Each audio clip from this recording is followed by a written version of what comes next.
Hello, everyone, and welcome to Family School Partnerships within Special Education. This is a recording of the session that was presented during the Directors of Special Education or the DOSE Institute in September of 2022. And just before we get started, we would like to introduce ourselves, who you're going to be hearing from. I am Shasta Hensley. I'm over there on the right.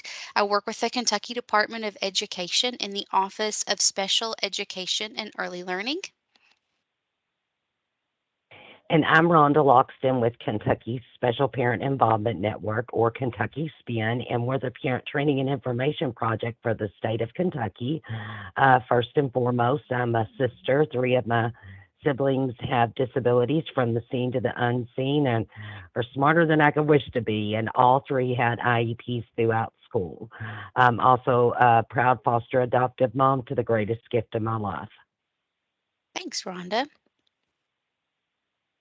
And while we were at the DOSE Institute, there were several opportunities for participants to be engaged and kind of share thoughts and ideas. For the purpose of this presentation, though, we're just going to give you some opportunities to just do some reflection and kind of thinking on what you feel like your role is in family school partnerships or family engagement. So you'll see this opportunity to just kind of pause and reflect. We encourage you to start here by just jotting down your thoughts and kind of setting that aside. This won't be turned in or submitted. It's just for you and your reflection. So just kind of think to yourself and jot that down. So as a director of special education, what is your role in family school partnerships or family engagement? You can pause the video as you jot that down, or when you see these opportunities, feel free to pause and then unpause when you're ready to get back into the content. For this session, we have a couple of objectives, actually four objectives. One of those is to review the requirements and regulations related to family school partnerships. We will also be exploring why family engagement is an essential element to improving outcomes for students with disabilities. We'll be exploring small steps you can take to strengthen and grow your family school partnerships. And finally, we'll explore some tools, tips, and usable resources to increase your ability to work with families in meaningful ways. So we're going to start by defining parent and family. So we all know and we're familiar with the parent definition under the Individuals with Disabilities Education Act. Um, but when we are talking about this, so when we're talking about the law and um, you'll everyone's aware of the definition of parent, but when we talk about parent and family, it includes so much more that we're going to explore today. It's not just in the parent definition, but again, this is, just keep in mind, if it has to do with the regulations, of course we'll go by this definition. And when we look at defining family engagement, and I love when it has here in blue, because family engagement again is productive, equitable, inclusive partnership, and we are all promoting children's learning and development. It's very key that it is active and reciprocal. Um, and is meaningful for everyone who is involved. And this is through the Kentucky Family and School Partnership Guide. We love this definition because it's actionable, right? And it is a shared responsibility.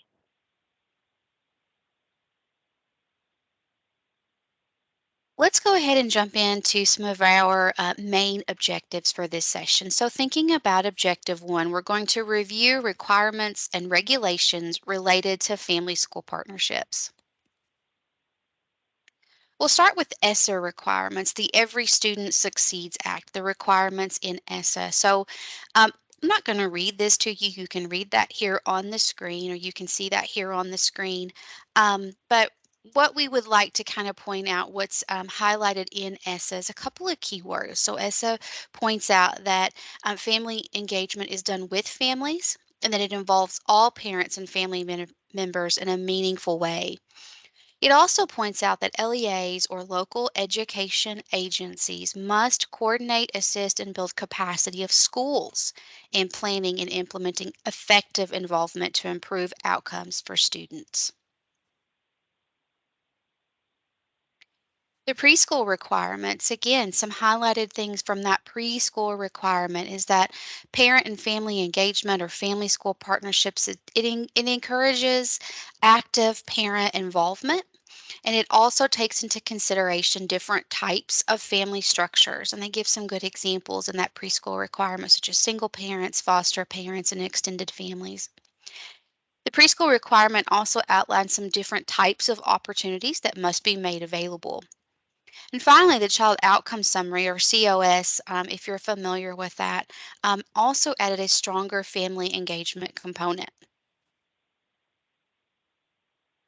The Kentucky Administrative Regulations for Special Education, or regs, you'll probably hear me say, they also highlight some family engagement requirements in the procedural safeguards, in the parent participation in ARC meetings, the use of interpreters as necessary, and of course, with parent engagement in the IEP content and development.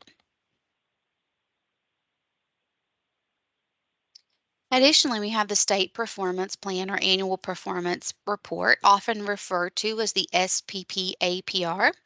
The SPP outlines the state's plans to implement the requirements of the IDEA, and the APR is the annual data report on the status of meeting targets. There are 17 indicators in the SPP APR.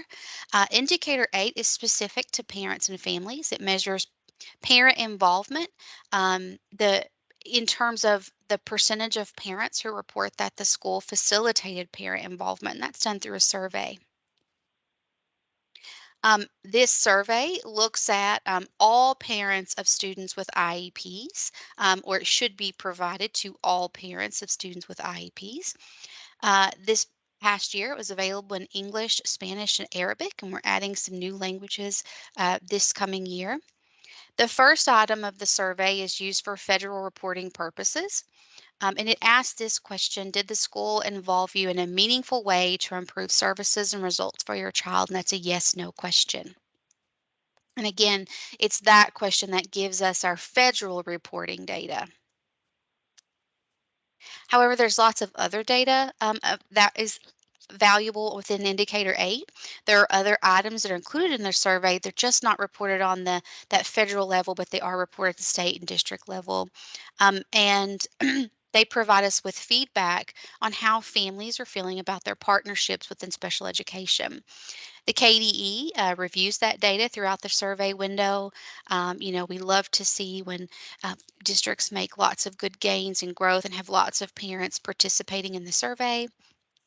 Additionally, once the survey is complete, that data can be broken down by district or co-op region and by demographics. And so if you're a director of special education, you can actually, once that survey is complete and we have that data collected, you can request that data for your district. Let's stop here for a moment and just sort of reflect. As a dose, what is your role in family school partnership with family engagement? Um, are there any new things that you weren't aware of that is part of the requirements? Just kind of pause for a little bit. And I love these when we take these times throughout here because as we sort of think through this, it may look a little different than what you originally had thought.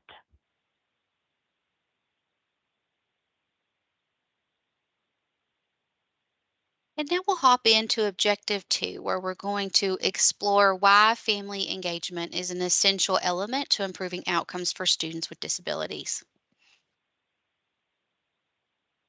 There's lots of great research out there that points to how strong and positive family school partnerships can improve outcomes for students. And we're just going to highlight a few of those, some of that research that's been done. So one of those is increased student achievement, and that is directly connected to indicator 3.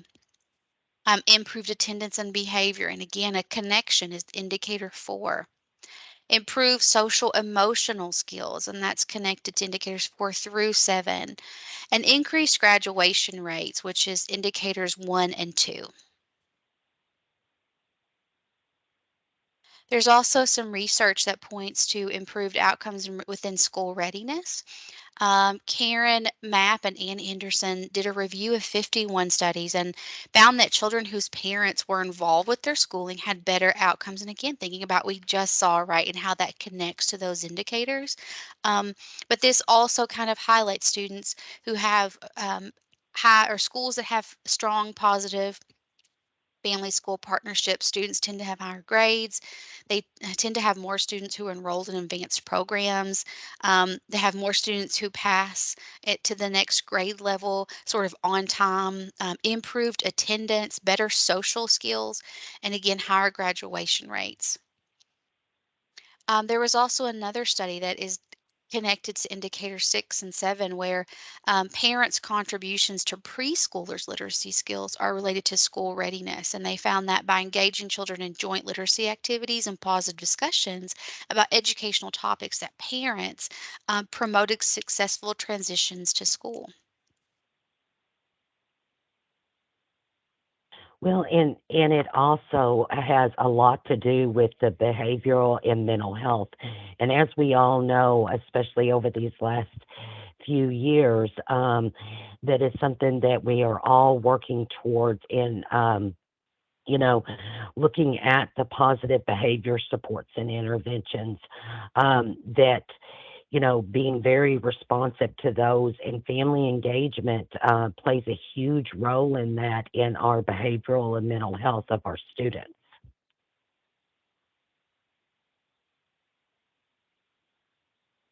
The state support network also did some research and found that there were some specific strategies when those specific strategies were used that it promoted equitable family engagement.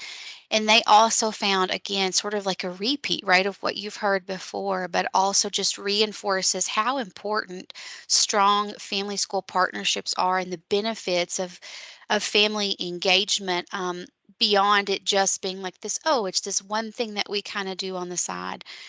Their research showed that students had better attention during instructional tasks, that there were improved teacher student interactions. There was increased student motivation, improved behavior, students adapted well to school, and again, higher achievement levels in secondary school. And so, just another set of research or another link to some research where you can see that family engagement and strong family schools partnerships really do make a big impact on schools.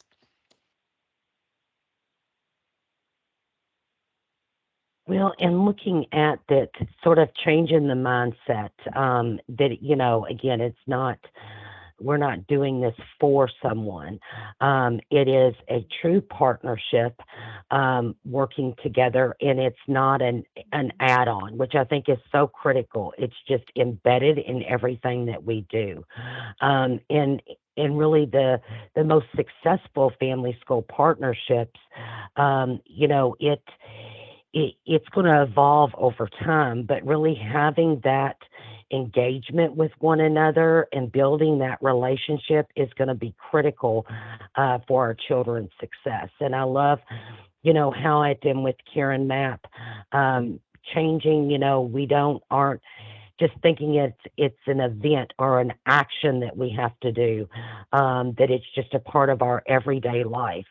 Um, and really looking at that it is and I love here where it says it's not a program, it's a practice, and really how we involve one another, and everyone has a critical role, and sometimes I think that's where we really all of us working together have to build that partnership so that everyone not only understands their role, but see how we help enable one another to be our best so that our children can be their best. This is just another opportunity for you to pause and reflect. And again, just as a reminder, you're welcome to pause your video here and kind of thinking about what you've heard so far and what you've, some maybe some of the thoughts that you've had so far. Or do you have any new connections? Do you want to add anything to original thoughts? So again, feel free to pause the video and think about what your role is as a director in family school partnerships.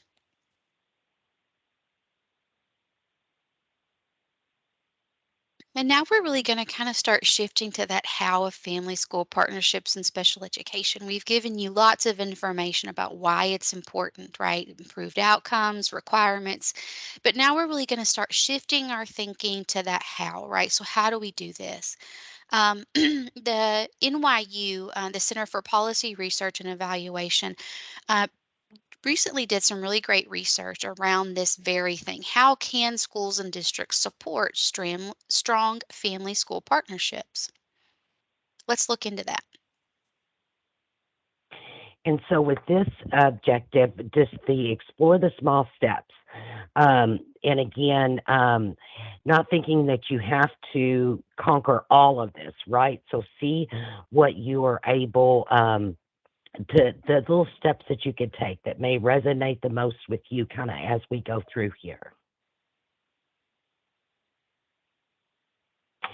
So the actionable steps again, to pick one, find your people, do some research, evaluate your practice and policies and procedures that you have in place, review and revise your ARC process, identify barriers and systematic work, support family and parent capacity. We're going to explore these more in detail as we go here. And so, one small step that you can take is to find your people and do some research. And when we say find your people, we mean people who, like you, want to grow their ability to partner with families and they believe in the ability of families to partner with schools to really improve outcomes for students. So, find some people who are interested in this work with you and then get together and do some research. And you can ask yourself, so what does this mean for special education within my district? One really great research tool is the dual capacity building framework for family school partnerships. You've heard us mention Karen Map a couple of times, and so this is some of her work, and this is the framework in depth where it's going to provide you resources on the challenges within family school partnerships, the essential conditions needed for family school partnerships. It's going to help you think about your policy and program goals. And that's going to lead you to some capacity outcomes. You might also be interested in information from the IRIS Center. They have family engagement, collaborating with families of students with disabilities. The IRIS Center provides modules, resource links, some really interesting parent perspectives on family engagement, and they even provide like a little like check your learning sort of assessment at the end. Um, some districts have used this as part of a PLC type of study into family engagement. The Global Family Research Project also has some really good information and some good ideas for how families and schools can partner together in this work. And this one specifically speaks on creating equitable learning pathways for children and families. It includes research publications, strategies and ideas, videos, policy briefs. And it also has this co creation family engagement playbook with lots of neat ideas of how families and schools can partner together to improve outcomes. The state support network also provides strategies for equitable family engagement, and this one of the great things about this one is it includes evidence-based strategies that schools and districts can use, and it's organized around 5 categories of equitable family engagement strategies. So we're going to now kind of step into identifying and addressing some barriers.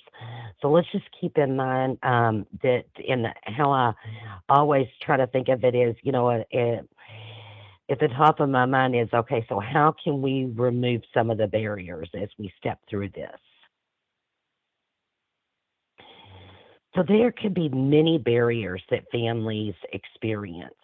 Again, these are the ones that any family can experience, but especially for families of children with disabilities. Thinking of one, uh, too much negative communication from school. If when you look at um, when you're working with a family and the only time that they've heard anything has been something negative, that creates a barrier in building family engagement and working together.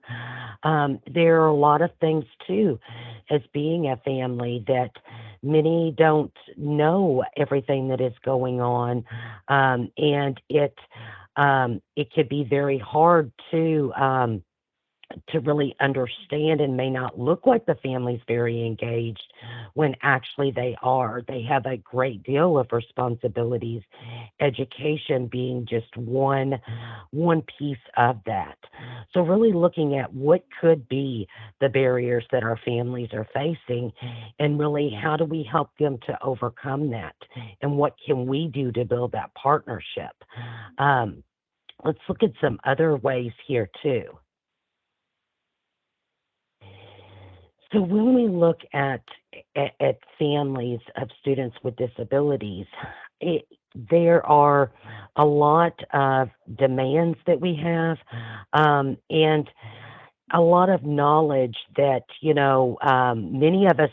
We didn't go to school for this, right? So there are a lot of things that we have to learn. Um, and a lot of it, the responsibilities, not only for the parent, but siblings. Um, and when we look at the family engagement, we look at everyone who plays a critical role in the child's life. The stress and the emotional um, things that we go through many times on a daily basis, it can be very isolating. Those are all things that play a huge role and can be a barrier in families being able to be engaged. Um, Sometimes it's about, do I uh, take my child to a school event, or do I take them to therapy that they need desperately? It's not that I don't want to be involved in the school event or have my child participating, but if it comes, there are many things that we have to make choices on that maybe typically parents of children who don't have a disability, those things aren't going to play a role in their life like it does in our everyday life. So connecting with your families, a lot of times, because we think we know um, what the barriers are. Again, every family is just like our children. Every child is unique, and is what they need is going to vary from child to child. No different from families. Ask your families. I can tell you, as a family, I appreciate someone asking, because we might, let's think of it like with our kids, right? And thinking of being a mom of a teen, right? We think we may know what they want or they need. It may be very different than what they actually do. So ask families, have them involved at all levels. And again, that is going to help build that partnership, that relationship, because if you value my input and want to know, that right there is going to speak volumes for the partnership and building family engagement. Because if my voice matters, then I'm going to be engaged more. And having that trusted, one of the things here too, that trusted voices. Trust is so huge in relation to family engagement. But really getting the input from others, but not only getting the input, but taking into consideration. I know we can't all um, accommodate everything, but where we can is going to help you. I mean, more than anything else, in building that family engagement. So, just some questions for you to think about as you think about how you're working with, not for families. What evidence do you have to support your answer, right? So you say, "Yeah, my family engagement is really good within my schools," or "My family engagement is not so great." So, what evidence do you have to support that? Do you know what barriers your families face within each in school or district? Does your district partner with families to overcome those barriers? Have they connected with families to not only identify but solve some of the problems related to those barriers? Do your families know how to navigate special education? Special education, as Rhonda had said, most families haven't had any sort of university or college training around family engagement or around special education. And so it's really important that we support our families' understanding of how to navigate special education. And do your families know about peer to peer support networks? There are lots of really great organizations and agencies out there that work to support families with that peer to peer so that it's not so isolating. So, do your families know how to connect with those? So next, we're going to kind of review and revise your ARC process. So let's keep in mind. So how can we make the ARC process meaningful and engaging for everyone? What are sort of some procedures or protocols that we already have in place that we might be able to strengthen or adjust? So that everyone can be involved to the greatest extent possible. So when we look at this before the meeting, what some of one of the things that I think is so helpful for families because it helps me. I have to feel prepared going in for stuff. So it's sending home the draft of the IEP. I know there's a lot of legwork and a lot of work that is done prior to going into an IEP meeting. But here's the thing is most of the times families don't know about the things. And again, all know it's a draft, right? We all come together and we develop the IEP together. There has to be so much groundwork done prior to going into there.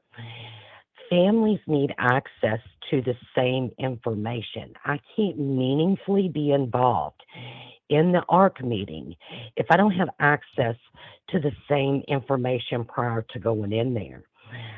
I need time to digest it. Not only because some of it, when you're sitting in a meeting, it's the first time you saw it or did you've heard it first is if you understand all of it, right? So sometimes I have to, when I go through stuff, I have to be able to really process it. And if I don't know what it is, I can actually write down questions that I have so that I can ask when I'm at the meeting because I can't meaningfully participate in the meeting if I haven't had access to the same information.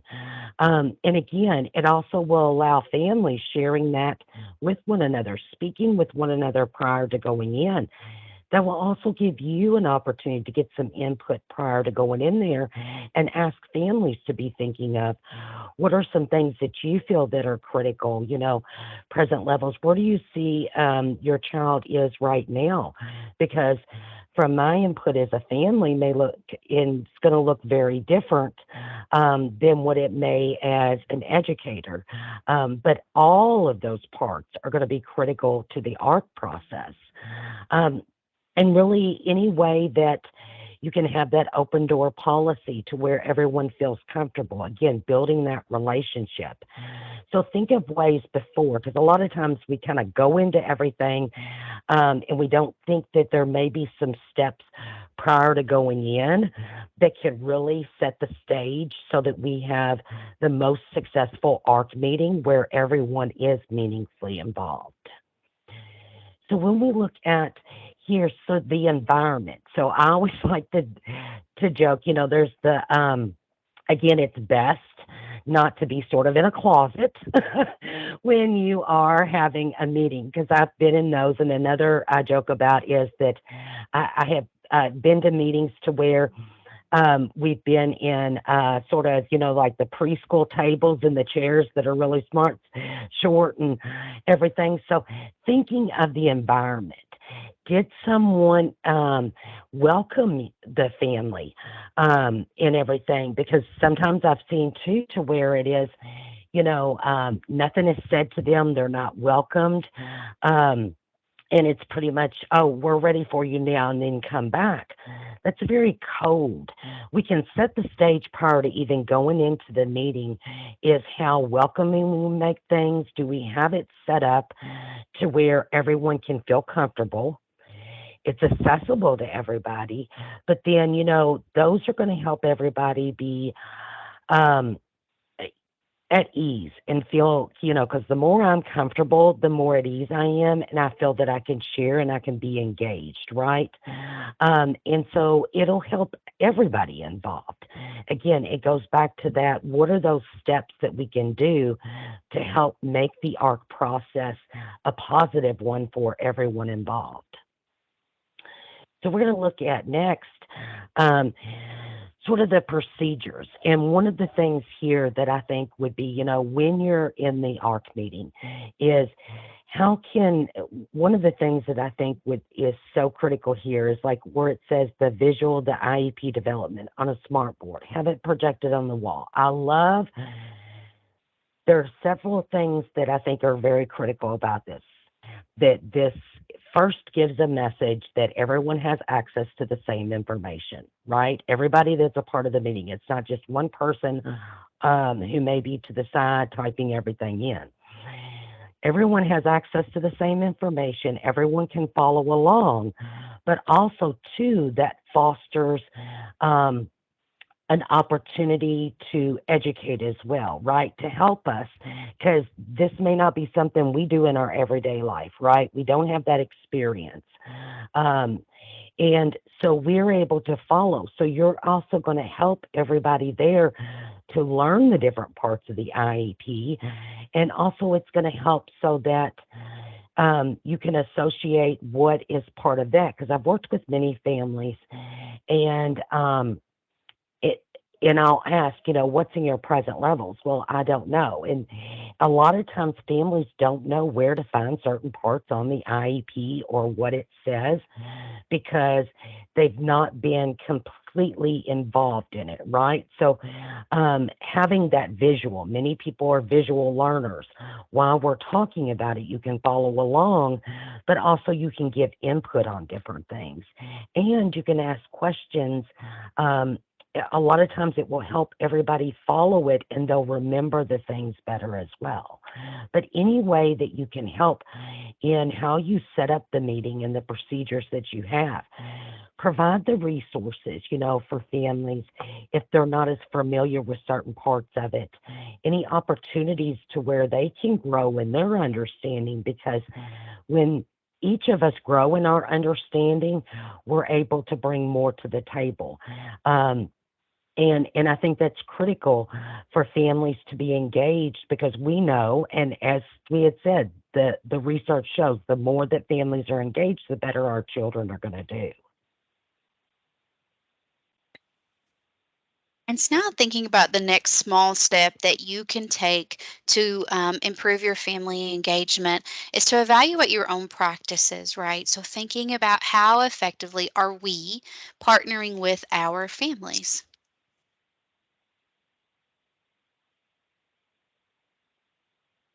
One of the things that you can do is to think about your own definitions or to check your own definitions of family engagement.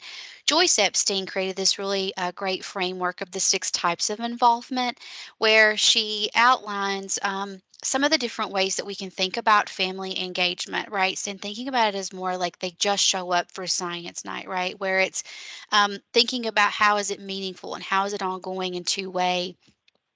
It asks, do you recognize engagement as more than just a school-based event? Is your engagement mutually beneficial?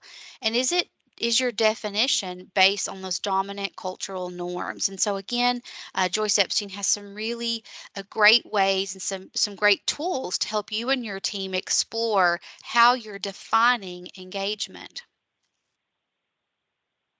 You can also consider your communication, right? And so, the Family School Partnership Guide from the Pritchard Committee, or the Family um, that has a really great family engagement digital playbook that really looks at that communication piece, and it helps us think about who are we not hearing from and why aren't we. It asks us, does our communication demonstrate trust and respect? Is it ongoing? Are we reaching out to families in their preferred mode of communication? And most importantly, is our communication one way or is it two way? And sometimes we know we need that one way communication, right? Like, oh, basketball game tonight or whatever. But really, if we want communication that improves outcomes for students, it needs to be that two-way communication. We also need to think about um, this whole thought or mindset where we say with not for families, right? And this is really important in all of the work that you might look at throughout this presentation, and always using a partnership approach of with not for families with every single step of the process. Again, coming back to that dual capacity framework essential conditions that we shared with you guys earlier. um, Family school teams should reflect and embrace an equitable approach to partnership. And as we think about how we might partner with families, it's going to, this with not for is also going to help you find those engagement gaps, so to speak, right? And it's going to help us think about, are there surveys we can learn about these gaps? Are there focus groups that can help us learn about these gaps? What conversations do we need to have with families to give us this data so that we can help improve our family school partnerships for all students and all student groups, not just the dominant or ones that are most typically active?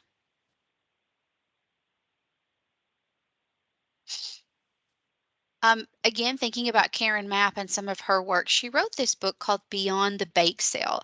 And then there was this four versions of family school partnerships that was created where it's kind of like again, like a rubric, right?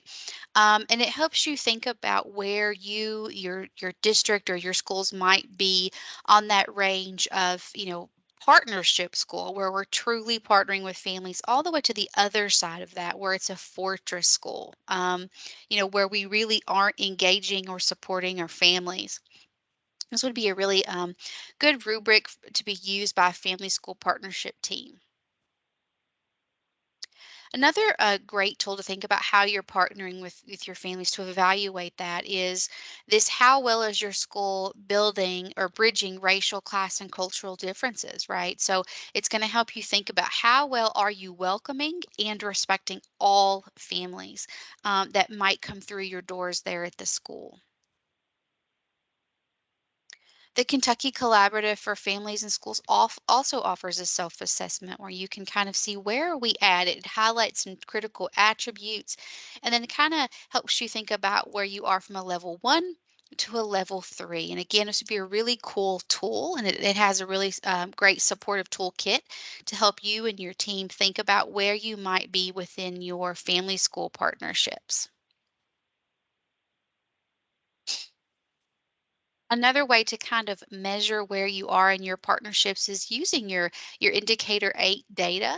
So again, I had mentioned this earlier, but just as a reminder, our directors, you can reach out to us here at KDE to get that information, to get a detailed report of how you scored on your last SPP APR.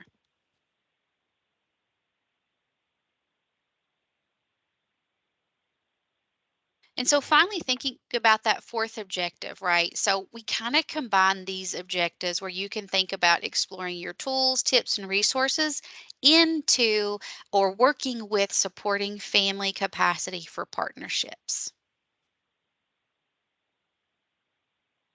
Well, and we are one of them at Kentucky Spin.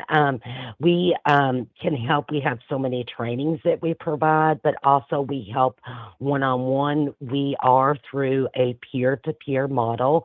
Everyone who works for Kentucky Spin is an individual with a disability and or a parent or immediate family member of a person with a disability. We truly are families helping families. And we are a resource to you. We and for families as well. As part of that, growing your knowledge is. We also have a video library available on our website, and we are a resource to you. There's also will share here that there is SIPR, the Center for Parent Information and Resource. They have a great, it's sort of the hub, great information and products that are available. They are actually our national technical assistance. They have a lot of things that are available on their website and very helpful and in several languages that are very beneficial for families and for educators alike. There's also, if y'all aren't familiar with the Pacer Center, they are also um, they are out of Minnesota. They have the PTI in Minnesota, but they have a lot of national projects that they have done, and they are a great resource for families as well. And it can help. We use a lot of SIPRs and Pacers information to help families. You may find that very beneficial as well. Another tool that's very easy for families or for districts to use, on our OSO webpage, we have lots of family engagement tools. We have some tools that are specific to parents and families, but by all means, even a teacher would find these very helpful and can use them. We have information around parent and family rights, parent and family resources, even a toolbox for families where we took some of our most frequently asked questions by families and created sort of a Q&A style web page where we provide the answer to that question and also some resources to go along with it. And so, oftentimes these questions are asked by both families, and districts. And so if a district has this question from a family, right? Like, well, how does my kid, how do I know if my kid's eligible for special education services? Then they may go to that question and print that out or use that resource to share with the family as well. We also have information specifically for school based professionals. We have instructional resources, lots of forms and documents, and even some information on our preschool and primary resources. Another tool that could be beneficial to families and schools who are partnering together is that Kentucky Collaborative for Families and Schools. And this is Kentucky Statewide Family Engagement Center. It's citizen led and bipartisan, solution focused. And they also provide workshops and events. They have monthly tips and tools. You can also even get a family friendly school certification. So you can contact the collaborative for families and schools and say, hey, I'm interested in having like a certified family friendly school. And they're going to walk you through that process and support you every step of the way. They also provide a really great and engaging toolkit, and they also have access to lots of great regional experts and partners. So, no matter where you're at in the state, they're going to have some of their regional partners and experts who can partner with you and your district to kind of help grow your family school partnerships. Also, as a director, you have access to Special Ed Connection or LRP, it's often referred to. And there are some really great resources in LRP specific to family engagement and supporting and partnering with families. There's lots of smart starts and one pagers as an example. There's a smart start on IEPs, how to collect and gather parent input. There's a checklist to engage English learning parents of young children in IEP meetings. So, again, lots of kind of just like go-to resources that would be great for you as a director to support your schools, to support your ARC chairs, your special education teachers. And again, these are things that you can pull up. If you don't know your connection information, your username or password, feel free to contact us here and we'll make sure you have that information. There's also the Parent Involvement Initiative through the Human Development Institute at the University of Kentucky. They also provide some informational and advocacy resources. They have the Parent Involvement video series. They have fact sheets on the IEP. So, again, you have a parent who has questions about referrals or evaluations. They've created these fact sheets specifically for parents, along with the Kentucky Parent Guide for Special Education, which is again written in parent friendly language to help families understand understand that special education. They also have a preparing for the ARC document. So if you know you're getting ready to have an ARC, this would be a great document to provide to families to kind of help them think about, well, what are my questions? What do I need in preparation for this ARC meeting? So that it'd be a good way for them to have an equal opportunity to share and to communicate during that ARC. Life Course Nexus also has some really great tools for supporting family engagement, and especially some of my favorites from there are the ones around transition. But they are person-centered tools and family perspective tools. They have these little quick guides and these integrated support stars, which is again it's a great two-way communication tool where you could provide this information to families. They could sort of fill this out and jot down their thoughts, and it really kind of gives them a structured way to think about sharing information and what questions or concerns or ideas they have related to supporting their students with disabilities. So let's take some time here. So, for the reflection, is as a dose, what is your role in family school partnership and family engagement? Are there any new things that you're thinking of now that maybe originally that you didn't? I think you all are in such a great wonderful position to help foster that not only with your relationship with families, but that of others within the district. And sort of just think through that, trying maybe some different things, and really looking at how can we play a role in that and for families because many times they a lot is when you hear from families in the role that you're in, it's typically it's not because of something positive going on. So how can we think of this and build that partnership to where we can take all of those opportunities not only to help build that with families within your own district, but that fostering it with other educators within the district with families as well. So if you have finished this presentation or you're halfway through this presentation and you have questions, please do not hesitate to reach out to either myself or to Rhonda. You can see our email addresses there. And something we didn't mention at the beginning, but is also important, is that all of the resources that were provided during this presentation had lots of clickable links. And so you should have access to those as well in the PDF that will be attached to this presentation. Thank you all so much for listening in and being for wanting to engage and support and grow your family school partnerships within your schools and your districts. Again, feel free to use any of the resources that were available or shared during this presentation. They should all be free. And in addition, feel free to reach out to either Rhonda or myself if you have any additional questions. Thank you. Thank you.